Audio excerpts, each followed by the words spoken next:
Hey, what's going on? Nick Unsworth here, and I'm a kick-ass business coach, and I'm on an absolute mission to help you find your purpose in life, to help you love what you do for work every single day, to help you be the rock star that you are meant to be, to make more money than you ever thought was possible, and to have more time freedom so you can actually enjoy the life that you're living.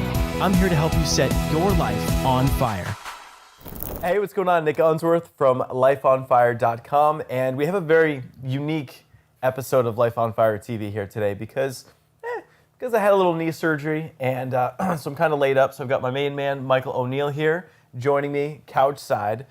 And what we're going to do here today is we're going to teach a little something about podcasting. So we've got a special guest who is crushing it with podcasting, calling it the new black gold online. And my take on it is this is one of the fastest ways to build audience. And I think what's so cool about it is that a lot of people spend a lot of money to build an audience, to build an email list. We spend thousands of dollars using Facebook ads to build our email list or use Facebook marketing. And then I've watched my buddy, Michael O'Neill, come out of nowhere.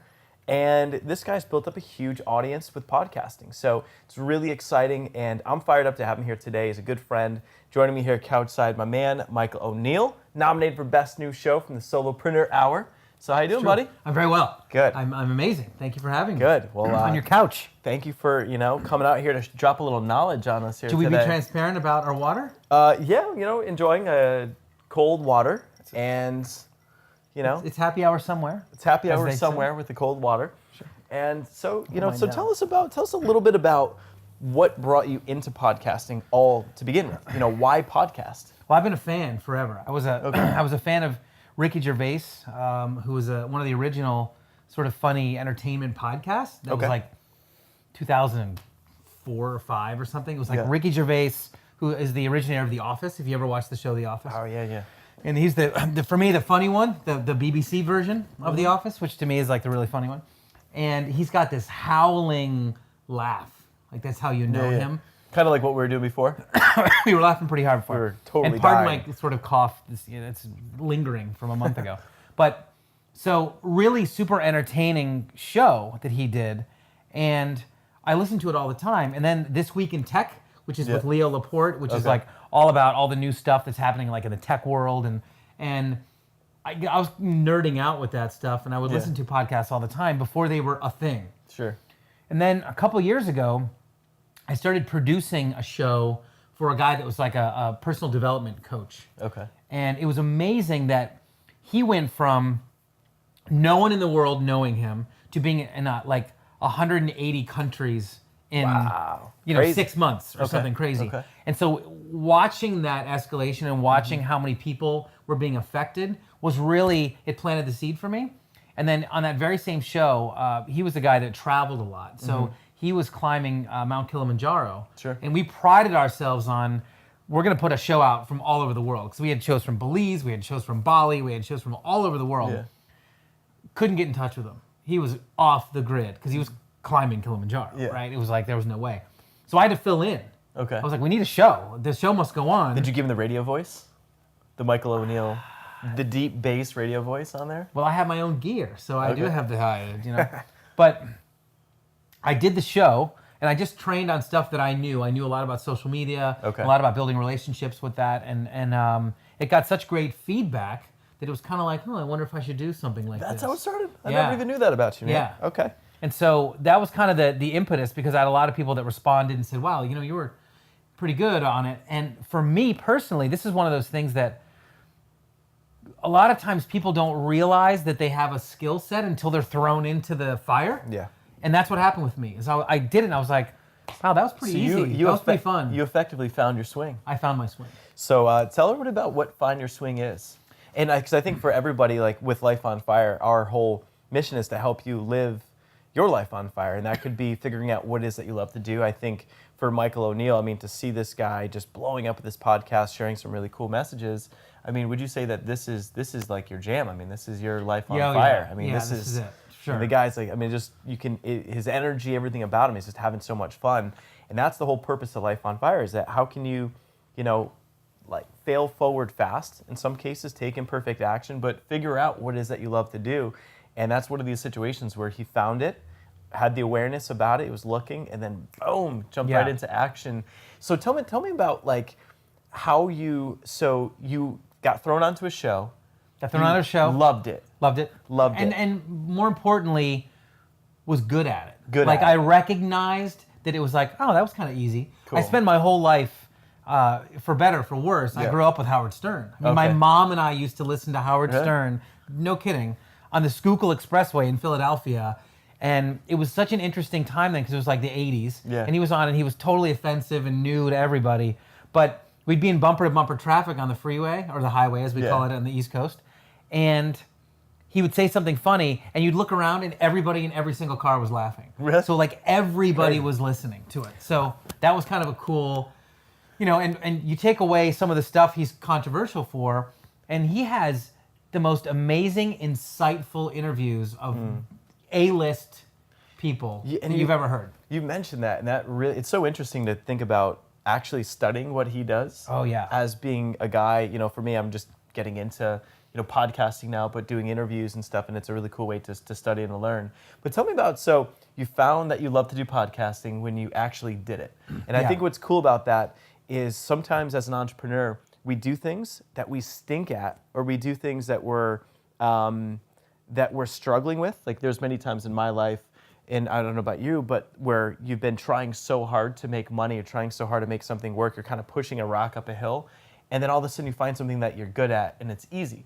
So you're kind of everything's always been easy for me. Oh, yeah. Or it's just always easy. I never push around. It always just comes to me. But like you found something you're good at, and therefore it's easy. And if you're passionate about it and you feel like you've got purpose, then boom, there's your life on fire.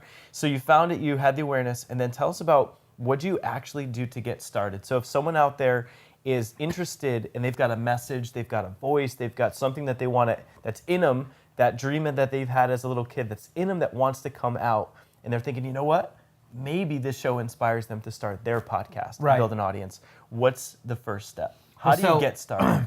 Just the teeny bit of background on that is that you asked me before what Find Your Swing was. Oh, yeah. And I want to answer that because it's important to this whole thing, which is that we all have our skill sets, things that we've done our whole lives. We've gone to school for a bunch of stuff. We've had hobbies. And even if you've not done that, maybe you're a stay-at-home mom, that comes with a whole nother set of like scheduling and compassion and things that are skill sets you don't even know you have yet. Yeah. And so what Find Your Swing is as a phrase means that you can take not only all the things you've been trained at, but all the things that you're good at and that you really enjoy and figure out a way to make a business out of them. That's like finding your swing and finding a thing that you're naturally have aptitude for. So in my case, it was almost like Mr. Miyagi, wax on, wax off. I did a podcast and I was like, wow, that was easy. That was it? Like that felt easy to me and all the transitions and things to do. Now, not everyone's going to be like that. Yeah. If you want to start your own show, the cool thing about podcasting is you can start a show in any niche that you can think of in the world, including, and a lot of people have really popular shows based on TV shows that they love.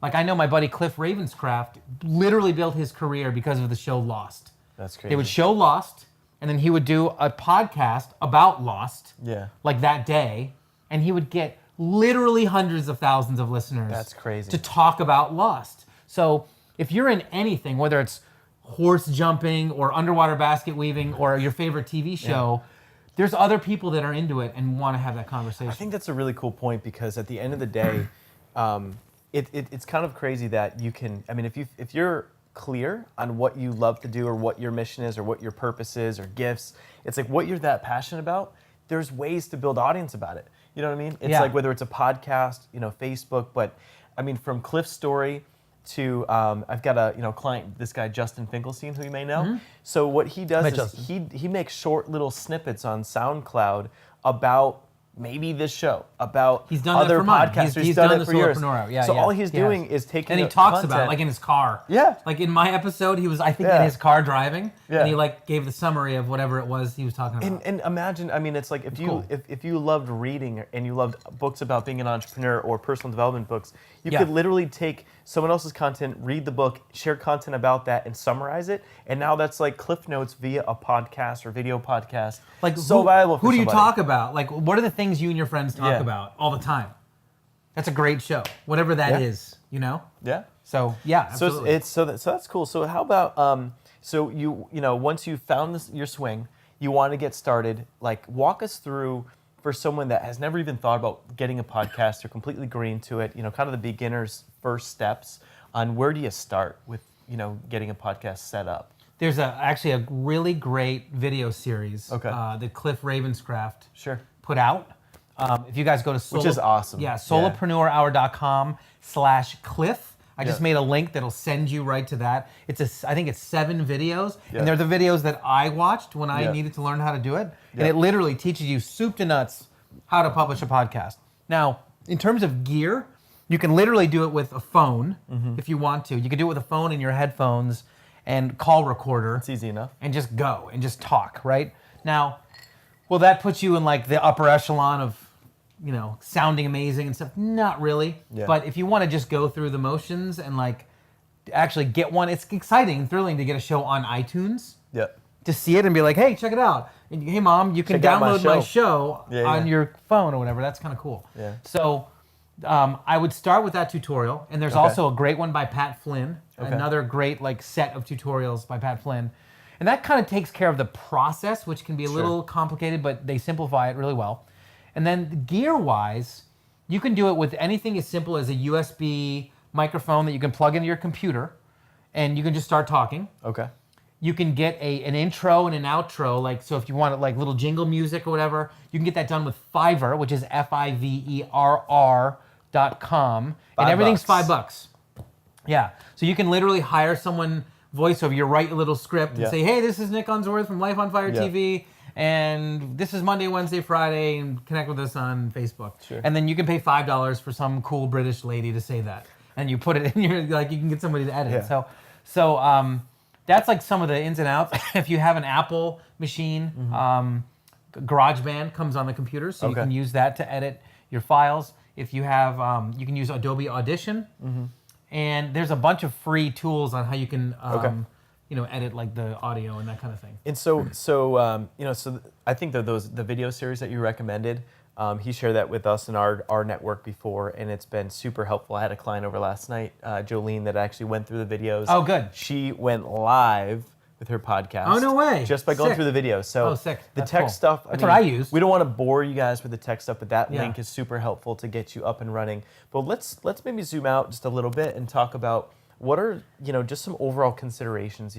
Maybe it's naming, maybe it's what's your frequency, does it one day a week? I mean, what's kind of some of that high level just strategy around how you're going to get the show started, maybe audio or video? Right. Which is kind of, I guess, some tidbits about getting started from that angle. If we're talking like rapid audience growth, so if you don't have a brand already, if you're literally starting from dead scratch, I would recommend an audio podcast, not a video. I do love video because it gives you a lot of, there's not a lot of competition in video because it requires a lot more editing and a lot more gear and equipment and that kind of thing. Audio will give you a lot of bang for the buck at the beginning. So I recommend an audio podcast. It has to be at least once a week. Okay. If not more. My show's 3 times a week. It's Monday, Wednesday, Friday. And the 2 main things with podcasting is it's got to sound good because a lot of people are listening to the radio. So they're used to how people on the radio sound with that kind of quality. So you want to at least have a decent, and I'll tell you that the greatest microphone for $50 that you can buy is a Shure SM58 on Craigslist. It's $50. Bam. And you're going to get a mic that everybody you've ever seen in concert, that's what they're using on the stage. So it's bomber. It's going to work. You can get a little cable, a little tiny mixer, and then you can have a really good studio kind of setup. Yep. However, you can go the USB route. Sure. So you can get a little blue Yeti microphone. Simple and easy. Which is another under $100. Yep. Plug it right in, record with your computer. It'll show you how to do that in the videos. And then at least once a week, because people want frequency. Yep. So the number one reason people stop listening to podcasts is because it doesn't sound good. The second most reason is that you are inconsistent with your delivery. So it's not every Monday, whatever that you say. Cool. So it's like pick your date, get started. Yeah. And what I love about it is it's kind of built in accountability. I mean, sometimes as an entrepreneur, we have these big dreams, but we don't follow through, right? Yeah. So it's like once you get rolling, you're in. Now you've got an audience to kind of live up to. Right. Well, I did it to myself on purpose too. I made my show called the Solopreneur Hour. Yeah. So there's no way I was doing like a little 20-minute show. Yeah. And I will say that I love my format. Yeah. And my format is an interview show, so I need an hour to get into people's to really get in there. They have to chill out and then they get Loosen into it. up. But if you do a 35 to 45 minute show and it's like a kind of a training show, that's great too. Okay. That's like a good number. And so types of shows. You've got basically commentary, which you might be commenting on TV shows, could be videos, could be books, could be anything that's someone else's content. Yep. That might be one style. And then tell us about a couple other styles of shows. 3 others that I know of are, one's a very templated style where you've got like 6 questions that you ask every single guest. Yep. And which is, if you're brand new to podcasting and brand new to kind of broadcasting in general, that format does all the heavy lifting for you. Like, you don't have to go outside the boundaries too much because they've already got the questions. You've probably sent them to them beforehand, and that's cool. In a way, if you're brand new, it's a great way to get started.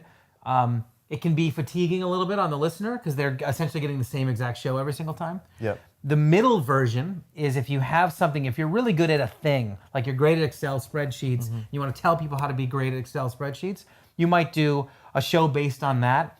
And then you're training people on a very specific task. Yep. Like you would be a ninja at doing like a Facebook marketing. Ad or Facebook marketing, and you could do 20 shows on different iterations of Facebook marketing, but each one of them would almost be like a lesson. Yeah. Right? And that's kind of like what Pat Flynn and Amy Porterfield, that's what they do. Check out those shows. Yeah, really good. And then my show, which is the Solopreneur Hour, my tagline says job security for the unemployable. And I always consider myself unemployable. I've been unemployable for years because I know too much about like what people like you do, and you live in this beautiful place and you have time freedom and financial freedom.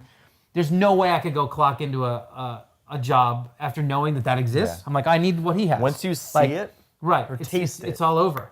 It's all over. So I'll have what he's having, right? And so it's my show takes the people that are super successful being solopreneurs like you, and then we talk about from that point when you realized you were unemployable until your success, and what did you do in between there? How much fear is around venturing off on your own? Crazy journey. That is the wildest journey of an entrepreneur. And the idea is, by osmosis, the more people I can bring onto the show that have similar stories, similar fears to what everybody that watches this show have. Like, do I have what it takes to do this? The more they hear that, the more it's repeated, the more they go, I can totally It's inspiring. do this. Then they go and they find their swing. What I love about it is it's inspiring to help you know that you can do it, to believe in yourself to do it. Right. But also, with your content and with the co-hosts, I mean, you're sharing actionable items in many cases too. Oh yeah. About certain the content nuggets to help fall them to the grow. ground. Like in mine, I there was a great quote by Billy Crystal that actually came from Bill Cosby. And the quote was, never let him see you work. What that means is, and they were comics. Yeah. So like, if you were doing like punchlines, everyone sees that structure. But if you can just be funny, and they think it's this natural thing, but you've got this beautiful, like Louis C.K. is great like that. What I do is I like to have these conversations, and I steer the conversation in a way that I know that the nugget's gonna fall. They're popping out, And I try to never let them see me work with that, right? Does that make sense? I dig it. I dig it. It's and if you guys haven't checked it out, definitely check out the Solopreneur Hour. Solohour.com. Solohour.com. Yeah, because no one can spell preneur. I know, it's so hard to spell preneur. But I mean, I think what's cool about it is that, you've got co-hosts. It's not just interviews. And I think a couple things is that if you're, what I love about just, God, like life right now as an entrepreneur, there's so many opportunities for us to just hop on social, build a brand for yourself, build a company. And so this is just another platform with a podcast. And the cool thing is that, you could be commenting on someone else's show. You could be commenting on, could be books, audios, movies, you name it. We've talked about Yoda. We've talked about fashion. We've talked about all kinds of crazy stuff on the show. And it's like, outside of that, you can also interview other experts. So, you mentioned the format like John Lee Dumas is from Entrepreneur on Fire. Definitely check that one out too. The guy's a rock star. Great show. Lives upstairs. He just moved in, so we're super fired up. And honestly, is on his 3rd consecutive month of making over $100,000 podcasting per month. That's crazy. In January, he made $156,000 a month. And, and his expenses are less than my expenses with Life on Fire. Yeah, it's crazy. It's really, really cool. His expenses are, I mean, when I looked at his in December, he made 115. He netted 101. Yeah. A month. So I mean, no, he's a freak. He's an anomaly. But I think outside of that, it's like getting started. What can be expected when you get started? So I mean, I think that you're also just really freaking good at this. But tell us about the new and noteworthy juice. Yeah. And tell us about. I want to give them a really good reason why they should seriously consider this. I mean, you've heard some of the numbers, but this is like an audience in your lap that you're not paying for. That's a key thing. So what's the range on that? What does that look like? Well, the ability to build an audience quickly. What happens is people buy things from people they know, like, and trust. We all know that. That's kind of a standard internet marketing situation, right? So when you have a show that people tune into, they find it intriguing, and they want to listen every single week, you will inherently build a level of trust with those people. Yeah. And that'll just happen. If your show's fun, it will engage people, and they'll talk about it, they'll spread it out. If you launch the right way, and if you watch those videos, or you hire me to be your coach, you'll launch the right way, right? You'll launch your show the right way. If you launch it the right way where it sounds good, you've got a nice website to back it up. You've got a, it's going out in the right consistency. Yeah. You'll qualify to be on new and noteworthy on iTunes, and that's really the bulk. iTunes is still, even though there's, BlackBerry. That's the first one I came up with. What are those things? things? Android, Google, like all this stuff. Even though there's other platforms, iTunes is still the 900-pound gorilla. So what happens is you submit your show. They literally physically listen to it, and they'll go, yeah, all right, that's worth it. And they'll put you on new and noteworthy in whatever your category is, which gives you tons of boost. Free exposure. Yeah, Just it's boom, like being on a video out of the game gate. and you get artificial boost, like you run over one of those things, and that's what you get from new and noteworthy for 8 weeks. Sweet. So you got to be ready for that 8 weeks. Like I always tell people, have your funnel ready, have your emailing list thing ready, because you're going to want to, when you drop off that precipitous cliff after 8 weeks, you're going to want those people to be in your camp and be able to contact them. And for you guys watching us right now, we've just gotten this podcast off the ground and running. So we're in that sweet little... Yeah. Is this podcast? Are we on a podcast? Yeah, we're on the podcast. This is podcast. All right, sweet. So, I mean, this is part of podcasts. Life on Fire TV. So we put it on the website. But, so for our strategy just as a whole is, we basically shooting this video now. That video then goes to YouTube. So we're tied into YouTube. The video then goes to our website where we embed the YouTube video on our website. Where all we're doing now, this is one little adjustment. We're just taking the same video and just pushing it to a podcast. All that is, by the way, is a blog post. Yeah. Using a plugin called PowerPress. Yeah. And that makes it into a podcast. So for us, I mean, it's a couple extra steps to make that happen, but the exposure is crazy, right? So we're now, if you're watching this right after this came out, we're now in that little slipstream of the new and noteworthy. So it's a really cool thing to get the just bonus traffic, the bonus exposure and audience that you're not paying for. It's kind of like ranking on Google on the first page without paying for that. Right. Organically. Which, by the way, you could still also rank for this on top of that. Extract just the audio from it and do an audio podcast as well, like concurrently. Like why not have it all YouTube, video podcast, audio podcast, dialing into the same funnel. And for strategy's sake, I mean, so couldn't we actually, so what's cool about this is a video show. But to your point, we could pull out all the audio and then we could create a second separate audio podcast. Totally boom. And then launch that and get new and noteworthy on both. Yes, that's correct. I would do them in parallel. I wouldn't do them like offset. Unless you had no, I tend to like, I keep my shows, I don't go too far out with my guests. I like to keep them kind of close because I like to talk about current events and topical things on my show. So if I go 6 weeks out and be like, hey, so what about the Olympics? And it's like it's like November. So I don't do that. But I would absolutely do that concurrently. Why not? Yeah, why not? So just more exposure, more traffic. So but for what it's worth, I didn't know we were totally going to talk about podcasting. I probably wouldn't have worn my podcaster shirt. Like, by the way, he's a podcaster. You can tell because his shirt says podcaster on it. I had no idea. Hey, we like to spice up, keep it on your toes. Excuse me. Just cover it up. I'm embarrassed about it. So, all right. So tell us about just some of your numbers right now as we sit here on this fine. We're actually shooting this on Valentine's Day. It is. And so tell us about download numbers. So we get it that there's a lot of exposure. Hey, buddy, get over here. Let's just make this nice and cozy. All right, it's getting a little weird, but. Hi. So tell us about numbers. Tell us about your downloads and what's possible. So you got John Lee Dumas, guys making six figures. Right. What's going on your side? So from download numbers, if we're talking about, I want you to think about actual people sitting in front of you, because that's the best way for people to relate to what I'm saying.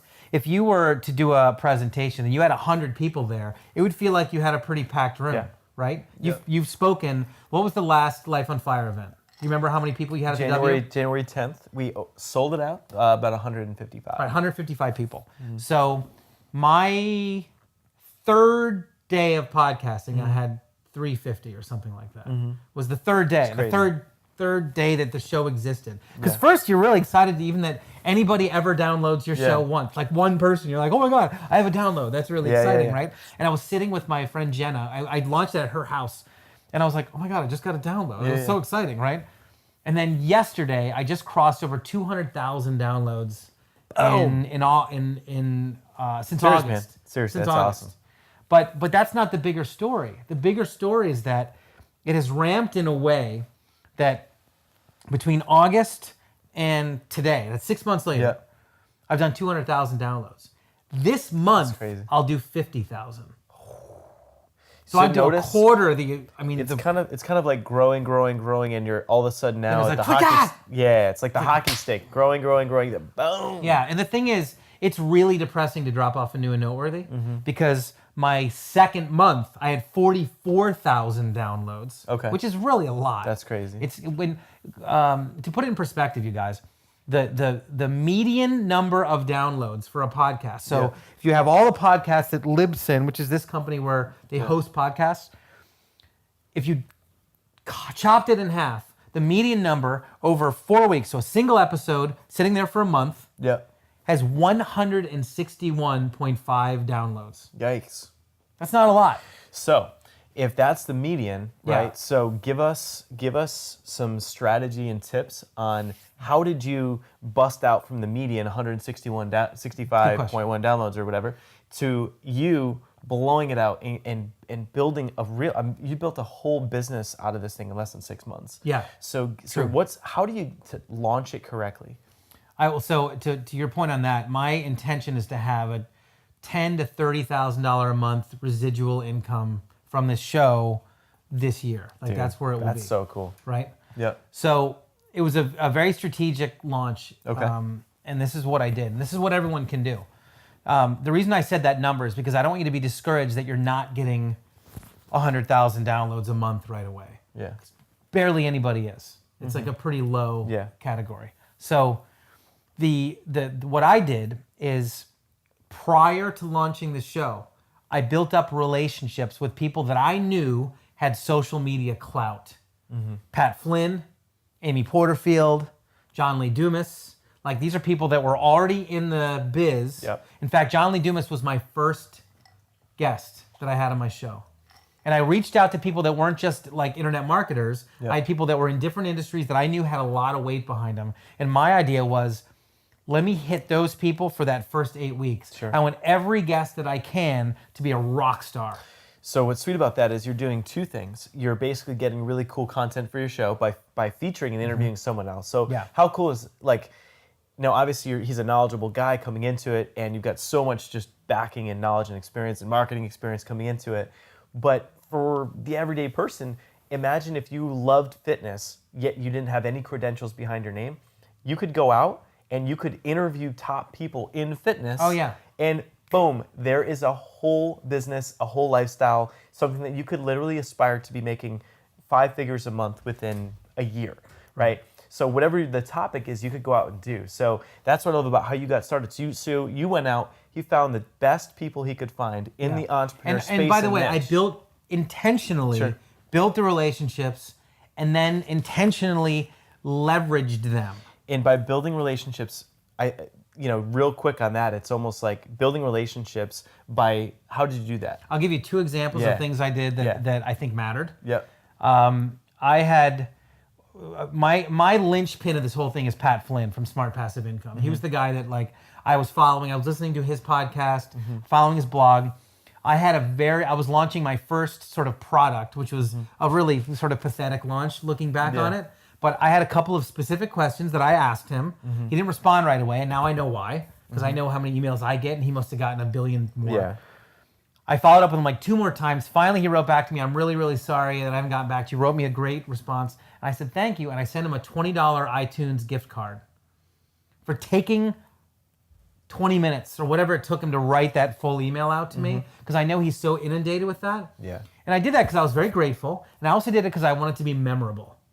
I wanted to be a memorable dude. And then I heard on his podcast not too long after that he was going to be speaking at New Media Expo. Oh, cool. Which was in New York at the time. So I wrote him and said, dude, I would love to connect with you. Like, I would love to, have a conversation with you. And can we meet for coffee? And he said, totally. So I actually met him at like a smoothie bar and we had a conversation, and that started the friendship, I think. From there, I said, hey, would you mind introducing me to Amy Porterfield? So that was the first leverage, right? I knew Pat. We established a relationship. He trusted me at that point. He handed me the keys to another relationship that he had. Connected with him. Yeah. Then from that, connected with John Lee Dumas, who then connected me with you. That's how it all happened. Right? It was just this, like, crazy. And look at the friendships, how they've kind of just blown up from there. And I think the big thing, what I love about Michael and how to network correctly, and this is one of the things we talk about a lot. It's just to build a life on fire, there's 4 pillars. Networking is one of them. Is you've got to give first. So, in you outreaching, or whether it's the iTunes gift card, I mean, it's... Oh, by the way, when I did that, I had like $10 to my name. And when I met John, and he spent a morning with me, I'm not making this up, I had $86 in my bank account. Damn. And I met him here, right there. We walked right around this bay. And he spent like an hour with me, which I knew was a valuable hour. Yeah. So I went to the flower shop right on the highway over there, right on the road over there, and I spent $62 on a flower bouquet of orange, yellow, and red flowers because his brand is Entrepreneur on Fire, and I wanted a fire bouquet. Yeah. And so awesome. I had them delivered to his house because I just, again, same reason, I wanted to be like... Stand out. I wanted to be a guy that he would remember. Did the same thing with Gary Vaynerchuk. Yep. Same kind of drill. So it's so key. And read the book. In our book club, we've got Gary Vaynerchuk's book, Jab, Jab, Jab, Right Hook. And the jabs are giving. And that's a big part of networking. So I think that's really key. And what I love about your story is that you reached out to people that are influencers in the niche. So for any of you guys out there, you can find whatever your passion is. Who are the influencers? Find their podcasts. Success leaves clues. Model what people are doing. So with the launch of this podcast, we've got a couple different things we're doing, right? We're doing, me on camera teaching stuff. We're doing interview style. We're taking little bits and pieces from different people and seeing what's working, putting it together, finding other influencers. There's a reason that, having Michael here, it's because our number one, much like you, is how can we give you guys the best content? But the other thing is, how can we get our launch set up correctly as well. So, for having you on, and so it sounds like by having the guests on creates good content. Yes. And then in number 2, do you get some promotion from them when you have that person on? Sometimes. Depending on the guest. Okay. If they're too highfalutin, they won't tweet it out and send it out. If they're like, Pat Flynn's a nice guy, and the needle moves when he does it because he's got 70,000 Twitter followers or whatever. So that's really, John is really giving in that respect because they just get it. They understand. Some of the other people are a little less sort of apt, but I do find that while you're interviewing them, if you ask them on the spot, that it matters. Be like, hey, when I publish the show, will you share it with your social media? Hey, when I publish the show, will you share it Absolutely. with your social media? Boom! Easy as that. But that's what happens. The other cool thing about podcasts in general is that every single show is evergreen. You're putting out really great quality content that even though the show's 3 weeks old or a month old or 6 weeks old, people will still want to download. So one of my strategies is I tweet out all my old shows. And I get repurpose people and to recycle. absolutely, because this content is still great.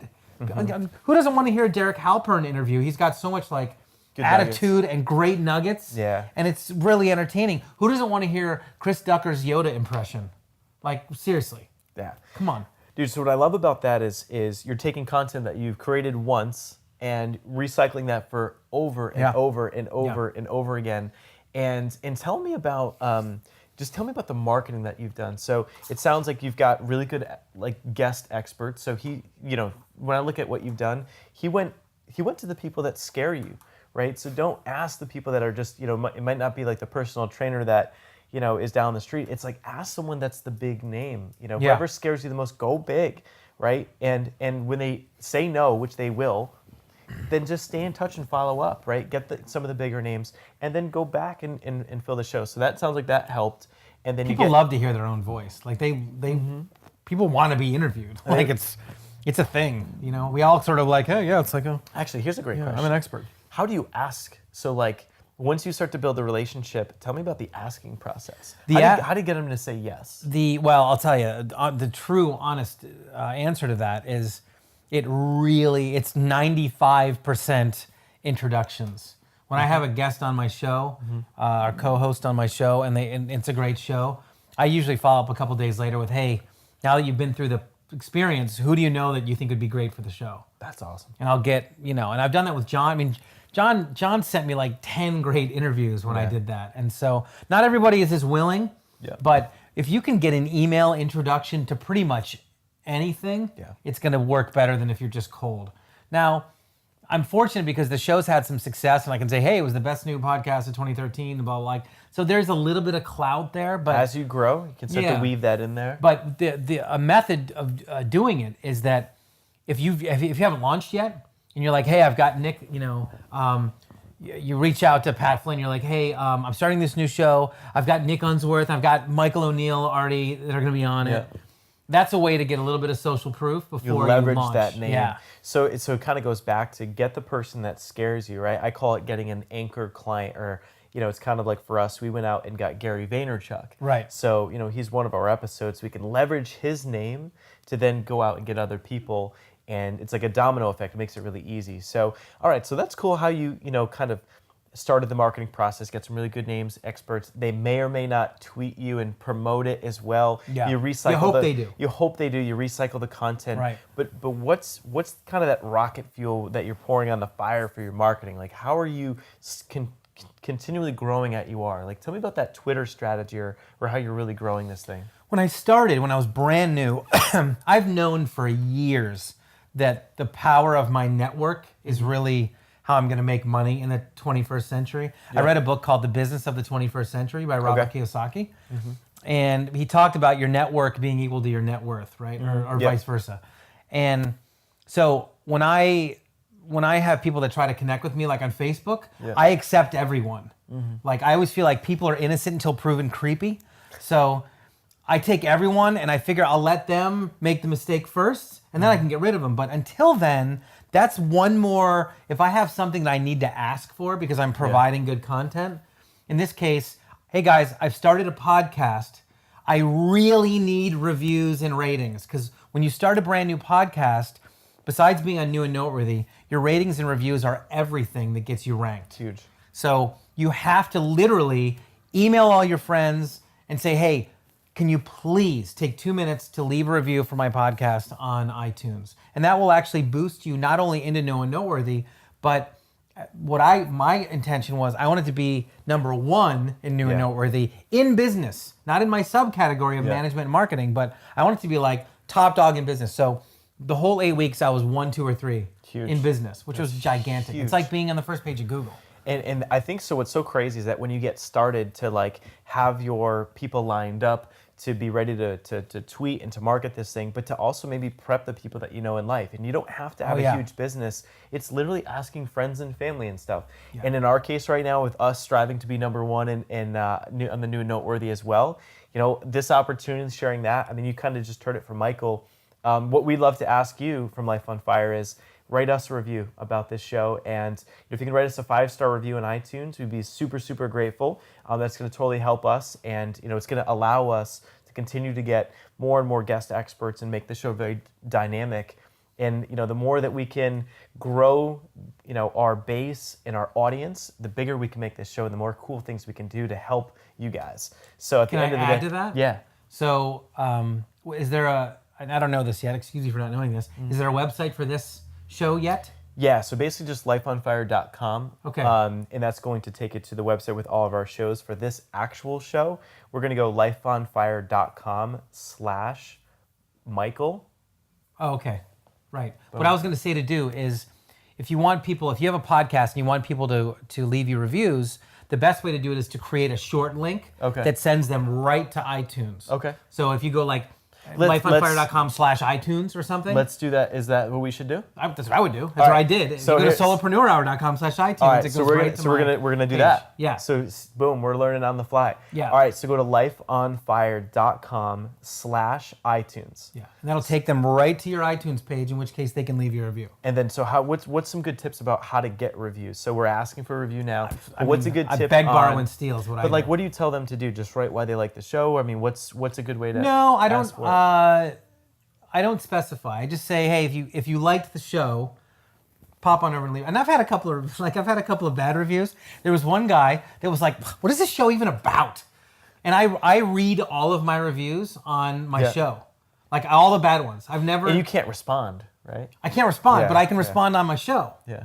So I have right now over 200 5-star reviews, and then there's like 2 4-star and like 1 of each. Yeah. I think I've got like 1 1-star, Yeah. and then 1 like 2-star. I think I was like, what is this even about? And I responded to him on the show because if I don't have some haters, I'm not doing something right. Yeah. Right? It's like, come on. Well, so guys, lifeonfire.com/iTunes, that would be super helpful. We're trying to, the more we can grow this puppy, the more cool things we can, do and share for you guys. So it'll definitely come back, and we definitely appreciate it very, very much. And so before we wrap up here today, so give us the juiciest nugget of all nuggets of juiciness about what is the bomb strategy for marketing? I mean, whether it's a Twitter strategy? Didn't I do that? Or give us that, what is that rocket fuel for getting to the top of the charts? I think that, I love Twitter. Twitter for me is the secret sauce of getting more downloads. And I think just what I've been doing lately is I'll take my old shows, the ones that have already been out and have already gotten all the juice, and I will put them on Twitter, and then I'll put a couple of relevant hashtags on them to whatever that show happens to be about. Then the important thing is, and it just happened to me here while I was sitting here, is I always hit like CC at Nick Unsworth, right? Or whoever the show contains. I always mention them in the tweet, because what happens is they often retweet it. I'll say something really compelling about the show and be like, hey, how to, do bomb Facebook marketing, and I'll do like, business marketing, CC at Nick Unsworth, to which you see it and go, oh yeah, I'm getting more props, retweet to however many followers you have. That's huge, guys. So what I love about that is you're taking that one time you get the expert, right? And you're leveraging that over and over and over. And now if you're not on Twitter, here's the main reason why, is because the way I see Twitter is like it's really good to build relationships with influencers, the same people that you were talking about that you want on your show. And people always say, well, how do I, if I'm in the fitness industry, how do I get Jillian Michaels?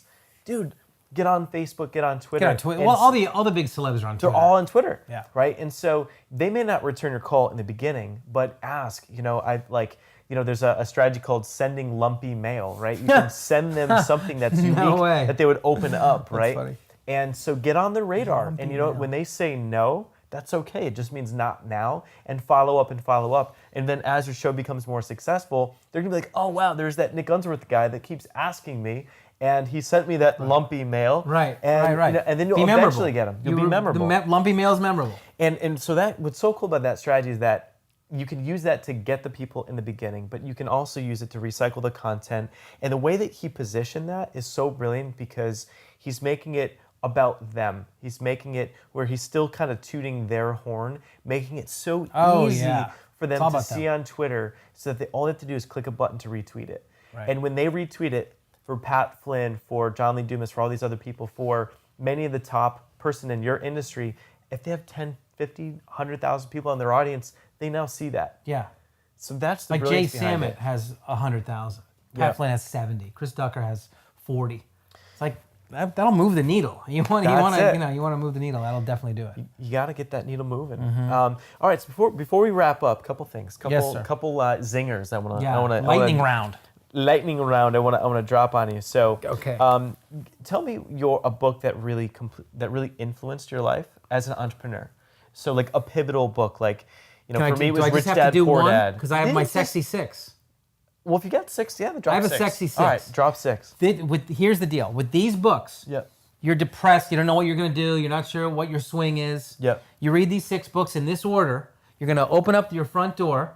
It's going to be the same front door you've had for years, but the landscape's going to look completely different. Bam. That is a challenge. If you don't know what you want to do as an entrepreneur and you haven't found your swing, is it. Sexy 6.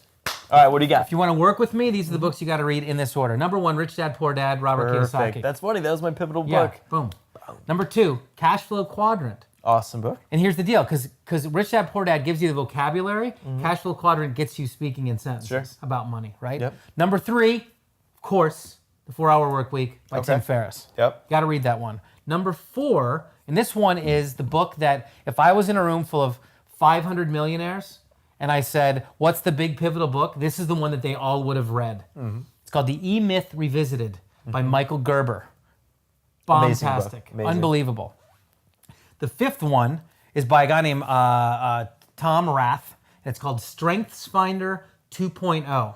Have you heard of Gallup polls? Oh, yeah. Right? So these guys have spent 80 years taking data from all over the world about everything you can think of.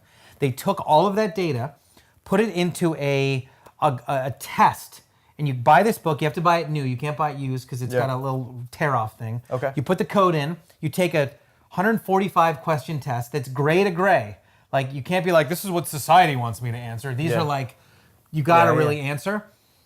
When you're finished, it spits out your 5 greatest strengths.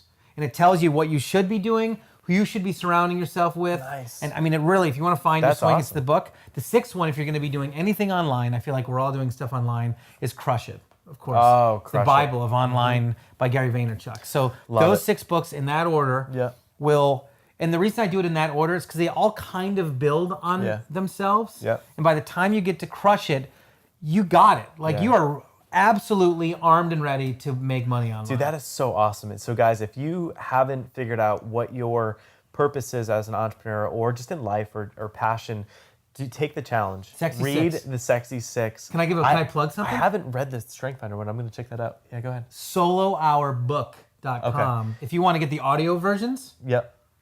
you can pop over there. Okay. So cool. And so a couple things before we wrap up too. One is tell us one thing that no one knows about you, or most people don't know about you. Jeez. I'll give you a minute to marinate on go that. ahead. I would normally give someone a minute to marinate, I have to figure that out. But outside of that, I tell everybody everything. yeah. Outside of that, I just want to let you guys know that basically, if you go to lifeonfire.com, you can find all kinds of really cool other episodes of Life on Fire TV. We also have a show called Pay It Forward Friday that me and this guy are about to go out, hit the streets, and we're going to pay it forward. So a bum knee, fresh knee surgery is not going to hold us back. We're basically going to go out. Love you, brother. Every Friday, basically, all we do is go out and do a random act of kindness, do something nice for someone else. Main reason is because it's freaking awesome. It's so cool. It puts you in a good mood. You make someone's day. You change that person's day. You change their state. It's fun. But the trick of Pay It Forward Friday, this is for us for today. The trick of it is not just to pay it forward to one person. The trick is to get them to be so thrilled and like, wow, I never get anything nice. The trick is for them to then say, you know what? I'm going to pay it forward for someone else.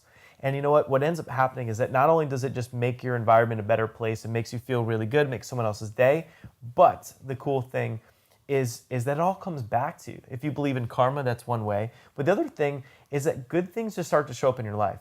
And so if you've ever had cranky moments or you're depressed or you're not happy, wake up, say 3 things you're grateful for, and just start doing freaking nice things for people, right? So start paying it forward. And so Pay It Forward, payitforwardfriday.tv is our other show, and it's fun. They're very short clips. They're usually less than 5 minutes, and they're just kind of run and gun on the go. We're going to do that today. We're not going to tell you what we're going to do. You have to watch and find out. But if you want any of the notes from this show, you want any of the resources and information, lifeonfire.com is your homie.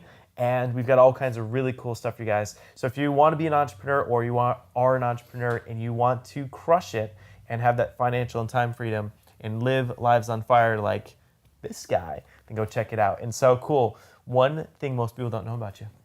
I've been a professional drummer since 1991. Okay. Have played Red Rocks in front of 15,000 people. What? And have jammed with Annie Lennox. Nice. Yeah. Do you ever do like the cross hand? Like the knee going and like the cross? Well, I'm right-handed, so the hi-hat's right here. Okay, So, yeah, okay. that's So, all right. If I were a lefty, I could play open, and then you sort of can go Just go all the way around? But I'm a righty. Have you ever played drums on things like pots and pans or anything, or just straight always drum sets? I don't know that I did that as much when I was a kid. I was just always sort of a restless tapper, and everyone's like, "Were you nervous?" I'm like, "No, I just got, I got the rhythm. That's what's happening about that." So I think some people know about that about me, but probably not a lot of people in this space. In this world. All right. Yeah. The drum man. All right. Well, hey, awesome interview. Thank you for coming on the show and just dropping some knowledge. Guys, you have a great rest of your day, and also lifeonfire.com/iTunes.